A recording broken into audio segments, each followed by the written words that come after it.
What's up, guys? It's your girl Elle, and I'm popping on today because I really want to discuss some things that have been coming through for me around self care, female reproductive health, female hormonal health, and just some pieces and correlations I've been putting together in my own life and seeing how that has reflected in other women's lives, in which I've either worked with as clients or are in my life as friends, family. Um, and I think this is a really important thing for us to talk about because oftentimes when we go to the doctors and we get a diagnosis, it can be really scary, especially when a lot of the times allopathic medicine will tell us oftentimes there's no cure, or there is, but you're going to have to take this pill the rest of your life, or you're going to have this surgery and there's no guarantee.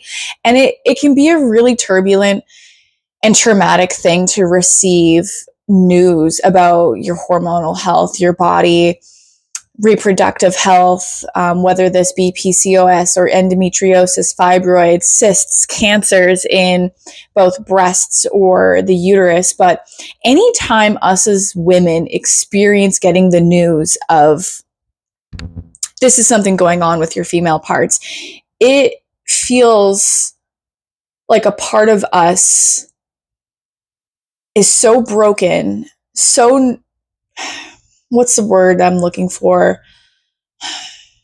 It's like we're losing a part of ourselves, especially when we have doctors tell us, again, like there's no cure, or you're going to have to do this the rest of your life, and you're just going to have to learn to manage, or whatever it might be. These are not things any human being wants to hear, but especially when it comes to our female reproductive health. I mean, women have this ability to carry life and bring life into this world, and to have that, whether you're planning on having children or not, it's like, it's one of the most sacred parts of being a woman. And when that feels like it's not functioning properly, we feel like we're not functioning properly. We feel like there's something wrong with us.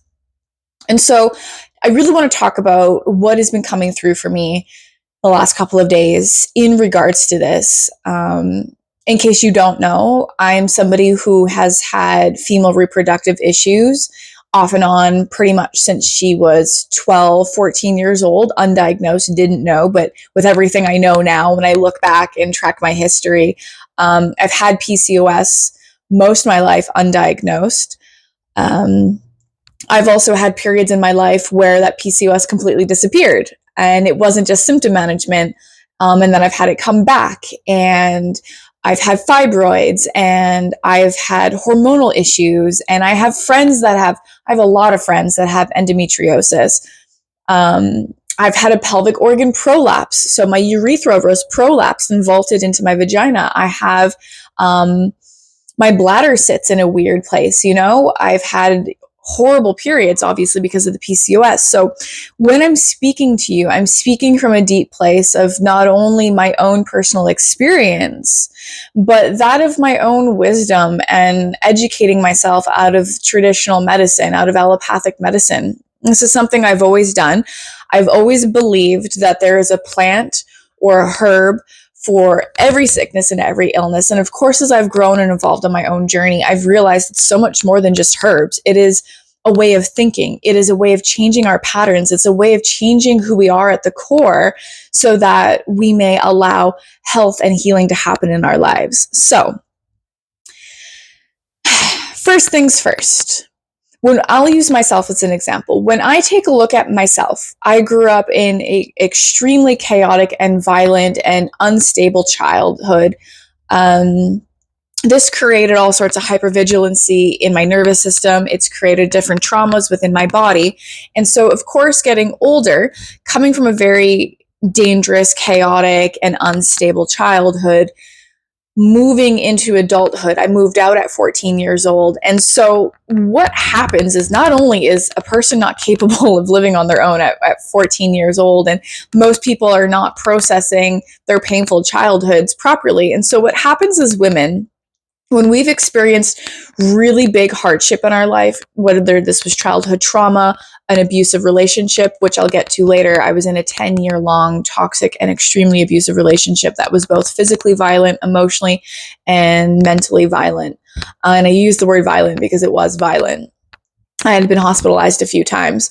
So when women are overworked from their jobs, they are overworked from being mothers and don't have a proper support system in place, when we come from traumatic childhoods, when we have been brought up in a world where it just doesn't feel safe to be a woman, what happens is women go into their masculine shield. So what that is, when I say that, is there are energetics. Everybody in the world has masculine and feminine energy within inside of them. And when a woman feels like she's all alone in the world, she doesn't have family support, she doesn't have husband support, she doesn't have friends support, community support, and she just feels alone and like she's struggling and surviving in the world and just getting by. What happens is she has to put on this shield. And not only is this an energetic thing, but it becomes a physical body armoring. So the fascia in the body and within the fascia that wraps around the nervous system begins to harden. And when that hardens, it creates this external armor. But within that becomes rigidity in our own bodies. Within that means that good, healthy nutrients can't get out, and bad toxins nutrients can't get in and toxins can't get out. And so women aren't meant to be in these prolonged states of being in this masculine armor, right? And so especially with women that have experienced any type of SA or physical abuse from a man, things like that, a lot of women's bodies are very armored. And so what happens is, think about it. If you're in this very armored, hardened, masculine energy where you're having to be on high alert all the time, and you've kind of got a gruffness to you or a distrust of everything and everyone, and you don't easily let people in, and you don't ask for help because you've gotten used to doing everything on your own, and you've got this like, I can do it, I'm independent, or, a lot of this is just trauma. Some of it is cultural here in the West, where we've just taught women to be like hyper independent women, which I'll probably touch on that the more you follow my channel, because that's just a toxic way of living for women as well too. Women's nervous systems were designed to be supported and to be a part of community, as all of our human brethren. All humans are social species and we do need each other, but women's nervous systems especially really thrive in healthy support and community. And so again, when we don't have this and we're in this masculine shield, this masculine armoring, what do you think is happening in the body, and what is manifesting within the body? So again, I'll use me as an example. So because I had this very chaotic and unpredictable childhood, causing trauma and hypervigilancy in my nervous system, moving out, being on my own at 14, being in a 10-year-long violent, partnership or relationship, what happened is I armored up and I was very masculine, very masculine. I was grouchy and super hyper independent, and I didn't trust people, and I was really closed off from the world. And although I was scared of everything, I would have never admitted that even to myself. And so I was like this real tough Miss Independent. And when that happens, the physical manifestation would be that naturally my body would start producing more testosterone, and specifically androgens, which are a toxic testosterone, especially in a woman's body. And so by producing more androgens, because I'm presenting energetically and living in a world where I need toughness, I need more muscles because I'm having to protect myself. And so the body begins to evolve and to take shape. And so what happens is the body starts to produce more testosterone. But when you start to produce more testosterone in the body, and of course, well, a woman's body is not made to handle that much testosterone, what happens is things like PCOS, endometriosis, fibroids, cystic fibroids, cancers, whatever other female things, when our hormones begin to come that unbalanced, right?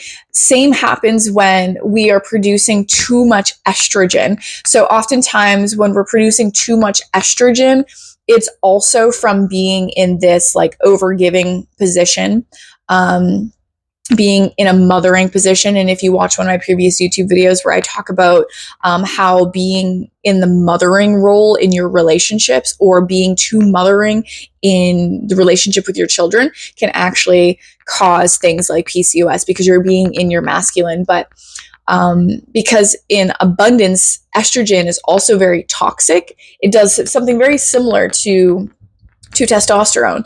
So when we take a look at most of all female reproductive issues, we can circle it back to the fact that women just don't feel safe existing. Maybe you're in a relationship and you don't feel emotionally supported, or maybe you have a partner who watches pornography all the time and it makes you feel uncomfortable and makes you feel like you can't trust him. Maybe you have an abusive partner. Maybe you have a neglectful partner. Maybe you don't have a partner and you feel really lonely about that. And so you're really hyper driven on focusing on a career, but in a career that makes you feel tired all the time, or like you have to keep up with all the men in your career. And maybe you don't have either of those things, but you come from a family where you don't feel like you have a lot of say, and it doesn't feel safe to express the truth of how you're feeling in every moment. You know, a lot of times, cultural families that live together, I'll give you an example, like Asian families, South Asian families, Indian families, there can be a real lack of identity that a person's allowed to have, and that can make a person feel unsafe. And so living in that, you might overproduce testosterone as a way because you're shielding, you know.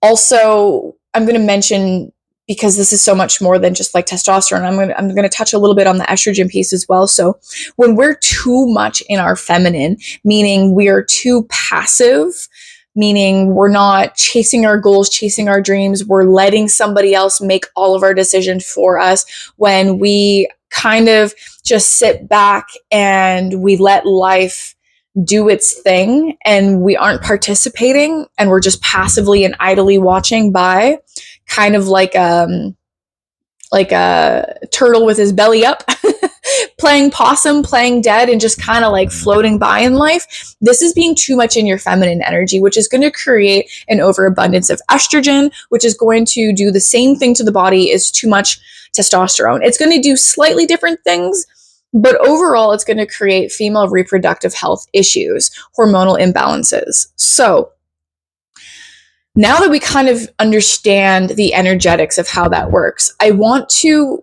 have you guys understand that a lot of time, illness and disease, although yes, can be managed with food and supplements, although most illnesses and diseases, and I'm not just talking female reproductive ones, I'm talking them all. I've been working with illness and disease in people for about 7 years now. And yes, food helps. Changing your diet and lifestyle helps, but it is a very small portion of what actually is required to heal oneself. This oftentimes allows you to manage symptoms, put a band-aid on things, when the root of every illness and disease is what we actually have to get to, right? So when we're talking about these energetics that I'm talking about now, about feeling afraid in the world, not having a community, not having a support system, being in this like hyper masculine energy. So that is a pattern, and it is a learned behavior passed down from mother to daughter, mother to daughter, mother to daughter. And it's also a societal program. And so, but it's a belief or a narrative. It's a program that we have stored in our subconscious mind. And in case you don't know, our subconscious mind rules about 90% of our behaviors, our actions, our thoughts, our emotions. And so 90% of that is in our subconscious mind, but it's our subconscious mind. So it's back here. We're not ever looking at it. So in order to truly heal, we need to bring these patterns and these narratives and these stories to the forefront so that we can be conscious of them, so that we can actually begin to work on them. And it's from there, getting to the core, getting to the root, that actually allows us to have long-lasting healing, long-lasting results. Okay. Now, it's very possible, because we're humans, and it's easy to, make mistakes. It's easy to get caught up in certain things. It's easy just to let the subconscious mind do its thing and not pay attention. So, and what I mean by that is, I will use myself as an example. So I went most of my life, up until I was about 29 years old, I was very unconscious of this pattern that I had of A, over-mothering men, B, being hyper independent, hyper masculine in my body and in my thoughts as a way to protect myself. And so I had since about 12, 13, maybe 14 years old. And I would even say maybe 11. I started spotting at 11 and I didn't know that's what it was because I didn't have support. I didn't have a safe place to talk about these things. So I've had PCOS for a very, very long time. And PCOS is very common with women that had very abusive and traumatic childhoods. And again, it's because it begins that armoring early and it doesn't allow for the proper progesterone and estrogen to produce during puberty, and you become more testosterone dominant. So from about 11 to 29 years old, I had undiagnosed PCOS. When I started to make lifestyle changes, I went vegan, I started meditating and doing cold showers and breath work and yoga, and I started doing all of these things. I was single for the first time in my life. I'd been in a serious relationship from the age of 14 to 29. With maybe only a couple weeks in between each partner. I was a love addict, and that's something we'll probably end up talking about in another video. But at 29 is when I decided to finally start taking care of myself. And I made all of these amazing changes in my life. And I was PCOS free, and I was the healthiest I'd ever been for a few years. And I contribute a lot of that to diet. And of course, I contributed it to like doing the inner work because, healing is holistic. It is a lot of that. But then something happened, and I experienced a really traumatic 2 years of my life where my partner, my husband, and I lost our home to a fire. We almost died in that fire. We had our car stolen with what remaining belongings we salvaged from the fire all in 1 week, to only have a year later us move into a really moldy home after we've rebuilt, to lose that home to mold. I got severe mold sickness, gained 80 pounds in 3 months, and then we lost that house and everything we own again.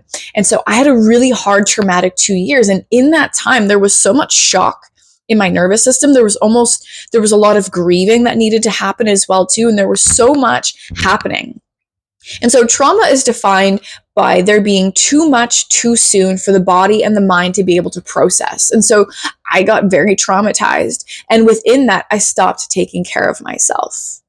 I stopped focusing on going to the gym and giving myself facials like I did today and oiling my hair. I stopped meditating. I stopped eating all the right foods. And I kind of just was in a freeze. I couldn't do anything else because there was so much that had happened to me.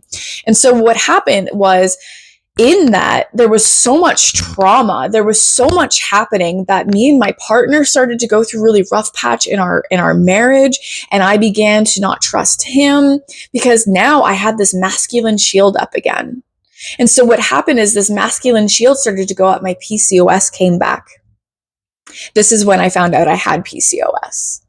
And so I've had these big realizations the last couple of days that, the key is when we are nurturing ourselves, when we are caring for ourselves, when we are putting ourselves first as women, and not in a selfish way, but out of a way of like, I love myself. I want to take care of myself. I want to nurture myself. I want to give myself the best.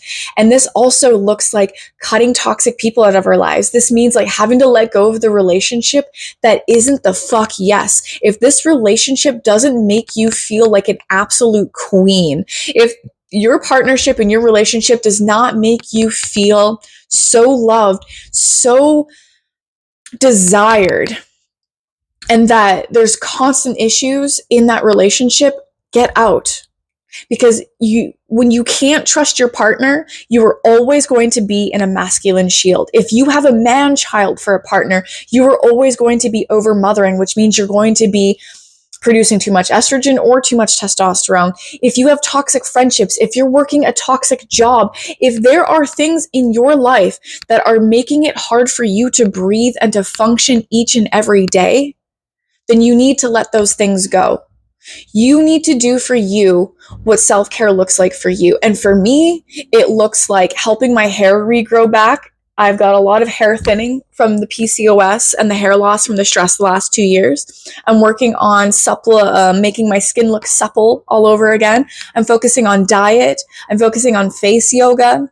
I'm focusing on going to the gym and dancing and journaling, getting all of my crazy, chaotic thoughts onto paper so that I can think and feel clearly and communicate what I'm communicating now without feeling all jumbled up.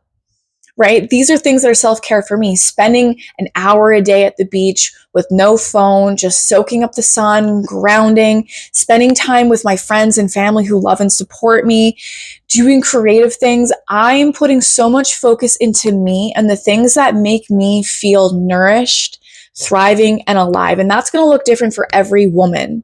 But you need to find out what it is for you. And if you have kids and you feel like that's impossible, then you need to figure out who in your life is a good support system? Who in your life can watch the kids for an hour a day? Who do you have in your life? And really think about that. And it might be hard because you might have resistance to trusting people. You might not feel like you have anybody because maybe you don't, or maybe it's been a long time since you've let somebody in, let somebody help you, let somebody support you. A number one way to tell if you are in your masculine is if you have a hard time receiving anything, receiving support, receiving compliments, receiving money, receiving gifts, receiving just love and admiration of any kind. If you have a hard time receiving and it makes you feel really uncomfortable, or if it makes you uncomfortable to ask for your needs, if it makes you uncomfortable to set your boundaries, then there's a good chance you are not in your feminine, sweetie. And so we really need to work on ourselves as a whole, working on our boundaries, writing out all of our needs, wants, and desires, because you might not know what that is. Maybe you've gone your whole life and you haven't even thought about, what do I want? I know that was me. I was so busy taking care of all of my partners, taking care of my family, that at 29 years old, when somebody asked me what I want for my future, I got so insecure. I got so mad because I had no idea. I had never asked myself that question before. And so ask yourself that question. What do you want? What does your future look like? And what are the steps that are going to get you there? Who do you have to become in order to get there? These are all really important questions to ask yourself. But ladies, if you are struggling with any type of female reproductive issues, so breasts, hormones, anything like that, instead of pouring all of your money into like diets and pills, or thinking that you have to get a surgery or do all of these things, I really want you to take a moment and ask yourself, is all of this true for me? When did I stop taking care of myself? Have I ever taken care of myself? Where in my life is there a lot of toxicity that I need to let go of? Am I in my masculine? Do I have this masculine shield up? Am I constantly just not feeling trusting of the world and the people in it and the people in my life? Do I fear things? Am I too afraid to do this? Am I hyper independent? Ask yourself all of these questions first. Because the truth is healing's going to look different for everybody. Going vegan and mostly fruit-based might be something that somebody's feeling really called to, and it might assist in the detoxification process and the healing process for their female issues. Another woman might be totally drawn to raw meats and raw dairies and a more meat-based diet to help her with her detoxification. Some women, it might look like running, every day for 30 minutes. Some women, it might look like reading that book. Your version of taking care of yourself is going to be so dependent on you. And so asking for the right support, finding the right people to help you move through this is so important. Getting clear on what you want. What if you had all of the money in the world and money was no issue? What would you be doing with your life? What are the things that you would get every day? What would you want? And start making a list of that and start finding ways to give yourself that. Make a list of things that cost money, make a list of things that don't cost money, and find time each day for even 20 minutes a day. Give yourself those things and watch after time how much that begins to shift you. Nobody can say for sure what exactly you're going to need for your healing. Nobody can say for sure what it is that you're going to need to get out of your masculine. And it's going to look different for everybody. So make sure that when you are reaching out for support, when you are reaching out for somebody in help in these areas, that what they're doing is they're helping you get to the deeper truth of who you are and what your needs and what your wants are. And work with somebody that knows how to not only help you get there, but actually has the resources to help you achieve that, to actually go there. I would say just don't go spending your money on the first thing you see out of panic. Really ask yourself, like, is this in alignment with me? Is this something that's really resonating? And if so, then yes, by all means, go for it, especially if it's one of those things on your list. But what I'm saying is, don't give up hope. Don't just think your life is over because some doctor told you you're going to need to take these pills the rest of your life. You can only just manage the symptoms. You're going to need to get this surgery, that you're never going to heal, that this is incurable, because it's all bullshit. I'm telling you right now, it's bullshit. I have been working with incurable diseases and illnesses for 7 years. Not only with myself have I healed many, but I have worked with so many people before. And I'm going to tell you right now, there is no such thing as incurable. There is no such thing as not being able to reverse or start over. I have done it so many times with my own body in my own life. And I want you to know this, because the power of belief and the power of faith is so fucking important when it comes to healing. And you need to know with every fiber of your being that it is possible. I'm telling you right now, having the life you want, having the body you want, having the energy you want, having the partner you want, having anything you want in your fucking life is possible. You just have to start asking yourself the right questions, and you have to start seeking out help, and you have to start taking the steps into becoming the version of you who can have all of those things. You need to be willing to grow and evolve out of who you are into who it is you want to become, who it is you want to attract, what it is you want to attract. You have to evolve into that. And I'm going to tell you right now, that is not always easy. It's so much easier said than done, but I'm going to tell you right now, every step of it is fucking worth it. You are worth it. Anything and everything is possible if you believe. And you have to fully believe it. And I'm giving you all the permission right now to believe in it. Healing is possible. Love is possible. Financial freedom is possible. Thriving is possible. You just need to take action. You just need to be compassionate with yourself, curious with yourself, and know that you can't do it alone. That's a big one that's hard for people, is you can't fucking do it alone. Find a support system. Cut the bad apples from the tree in your life and find real people who love you for you, and put your time and energy into them and watch your life heal. You guys, healing is quite simple when we get to the root of it. Change your thoughts. Get better people in your life, spend more time in nature, drink more water, eat tons of fiber, especially as women, eat tons of fiber, get enough sleep, journal, dance, put that outfit on that makes you feel good. Those are the simple things. And if you can do those types of things every day, I promise you your life will change. It will change if you can make habits out of all of that. So anyway, you are worthy of healing. You are worthy of the life you want. You are worthy of love. Let yourself have it. Allow yourself to step into that new version. Allow yourself just to go to the next phase of life. I love you.